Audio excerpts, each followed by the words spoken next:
오늘도 저번 편에 이어 크게 가도록 하겠습니다. 제가 저번 편은 외교사의 시대를 나누어 설명드렸는데요. 사실 구분 기준은 다양합니다. 전 일단 시대 이외에 지리적인 면을 첨가하겠습니다.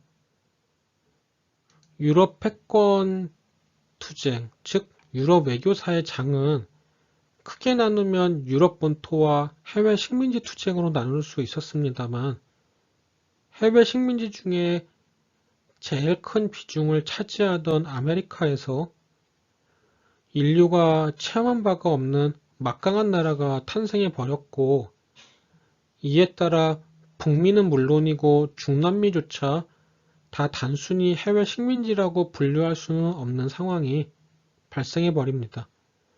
따라서 유럽 본토, 아메리카, 해외 식민지 지역으로 나누어 설명드리겠습니다. 해외 식민지 지역에는 아시아와 아프리카, 태평양 도서 지역 등이 포함됩니다.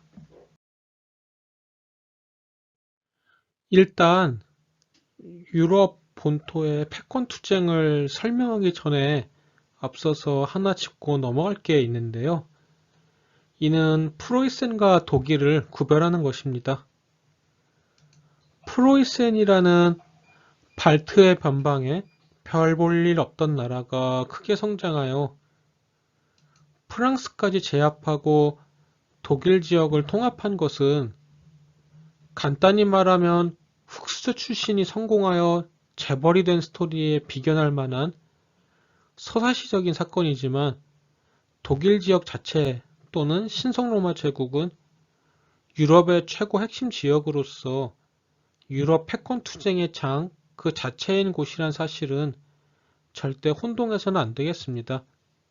유럽의 패권 투쟁을 축구에 비유한다면 독일 전체를 통합하는 것은 월드컵 우승에 비견될 사건인데 그 최종 우승을 아무도 주목하지 않았던 프로이센이 해냈다는 것, 이것은 분명 인류사 최고의 기적이라 단언할 수 있습니다.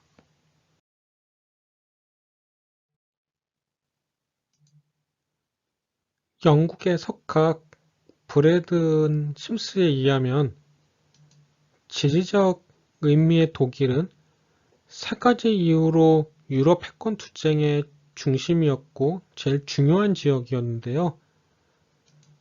이는 독일이 유럽에서 최고로 인구가 많고 경제적으로도 최고로 부유한 지역이라는 사실 이외에도 프랑스 왕이나 영국 왕은 왕에 불과하지만 독일을 지배하는 자는 신성로마 제국의 황제로서 유럽 최고 서열 통치자라는 사실에서 유래한다고 합니다.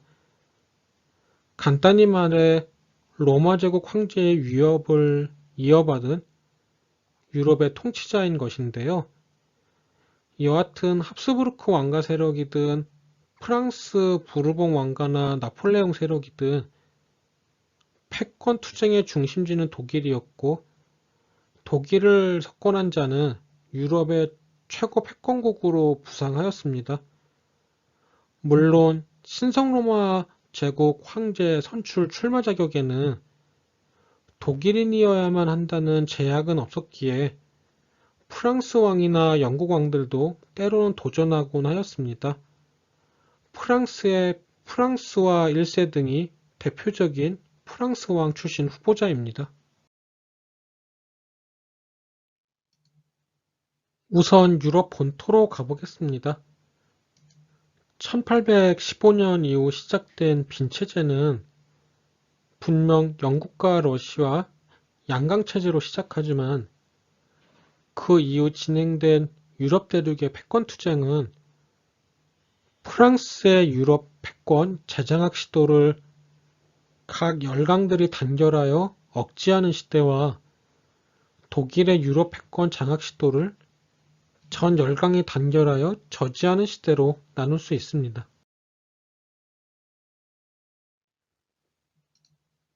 프랑스의 시대를 더 구체적으로 말씀드리면 프랑스가 유럽의 패권국으로 재등장하는 것을 4대 강대국이 단결하여 억제하는 시기와 프랑스가 이러한 제약을 뚫고 회복된 국력을 바탕으로 다시 한번 유럽 패권 장악에 도전하는 시기, 그리고 프랑스의 유럽 패권 재장악 시도가 주요 열강들의 경계심을 불러일으켰다는 사실을 프로이센의 재상 비스마르크가 잘 활용하여 야망이 유난히 컸던 프랑스를 격파하고 독일 통일에 성공하고 유럽의 패권국으로 등극하는 시기로 나눌 수 있습니다. 비스마르크의 패배한 프랑스는 물론 상당 기간 복수의 꿈을 꾸며 칼을 갈았지만 결국 현실을 인정하고 이에 적응하기로 합니다. 유럽에서 가장 생산성이 높은 독일 지역을 프로이센이 이미 다 장악하였고 독일과 프랑스의 과학력 및 산업력 격차는 계속 더 벌어지고 있다는 현실을 깨달은 것입니다. 결국 프랑스는 독일 재상 비스마르크가 유도하는 바대로 북아프리카 및 동남아에서 프랑스의 식민제국을 건설하여 영광스러운 제국을 재창출하는 정책에 매진하게 됩니다. 나폴레옹 3세가 국력을 회복한 제2 프랑스 제국을 갖고도 프랑스의 유럽 패권 재수복에 실패한 이유는 간단히 세 개의 사실로 설명드릴 수 있습니다. 첫째는 나폴레옹 3세는 전 열강의 의혹을 함호에 받게 되었다는 사실입니다. 나폴레옹 3세는 프랑스를 억압하는 빈 체제를 수호하는 최종 수호자가 러시아이니 러시아를 격파하면 프랑스가 다시 유럽 패권을 장악할 수 있을 것이라 생각했지만 정작 크리미아 전쟁 승전 이후 프랑스를 기다리고 있었던 것은 전 유럽 열강이 프랑스를 경계하는 상황이 재도래하는 것이었습니다. 특히 영국 등이 프랑스에 대해 가진 의혹이 커지게 되면서 프랑스의 라인강 지역 방면 팽창을 견제하는 프로이센의 가치는 급상승하게 되었습니다. 두 번째는 나폴레옹 3세가 오스트리아와 러시아를 공격하기 위해 민족주의 세력을 후원하는 전략을 채택하였는데요. 민족주의라는 것은 나폴레옹 3세가 생각했던 것과 달리 나폴레옹 3세의 급소를 향해 돌 수도 있는 양날의 검이었다는 사실입니다. 나폴레옹 3세가 이태리인들의 민족주의를 자극하며 이태리 독립전쟁을 후원하여 오스트리아에 큰 타격을 먹이거나 폴란드인들의 민족주의를 후원하여 러시아를 공격할 때는 민족주의는 전가의 보도처럼 느껴졌습니다.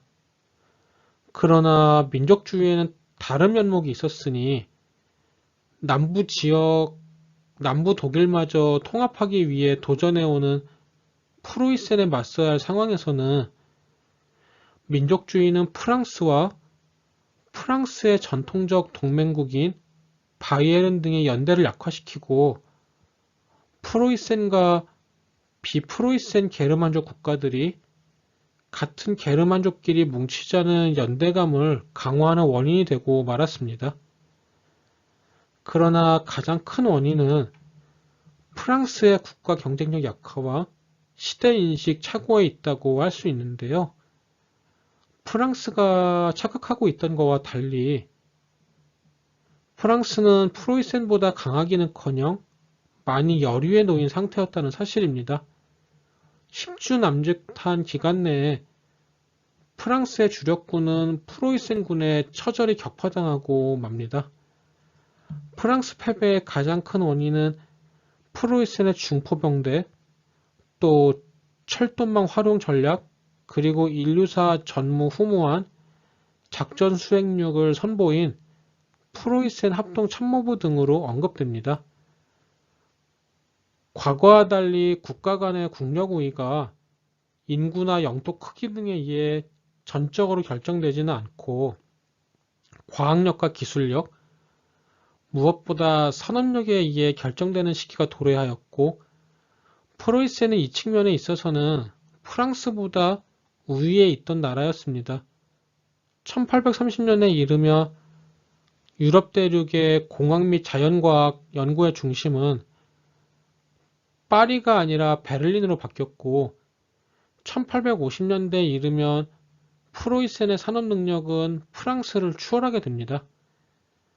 또한 프로이센의 합동참모부는 인류사 최초로 한 국가의 전쟁 지휘 및 작전 수행, 부대 운영 등이 개개의 명장에 의존하지 않고 철저히 조직화된 집단에 의해 이루어지도록 만들어진 전쟁 지휘 기관이었는데요. 프로이센 합동참모부 소속 장교들은 전쟁사 및 외교사, 그리고 첨단 과학기술 및 군수 등의 이해에 탁월한 역량을 선보이는 사람들이었습니다. 삼국지에 비유하자면 프랑스는 단 한두 명의 제갈공명에 의존할 때 프로이센은 수백 명의 제갈공명을 양성하고 이들을 활용하는 체제를 만들었다고 이해하시면 되겠습니다. 프랑스는 프로이센과의 전면전을 회피할 여러 번의 기회가 있었음에도 불구하고 자신이 여전히 프로이센보다 훨씬 강하다고 믿었기에 판단을 거르친 것이라 할 수 있겠습니다.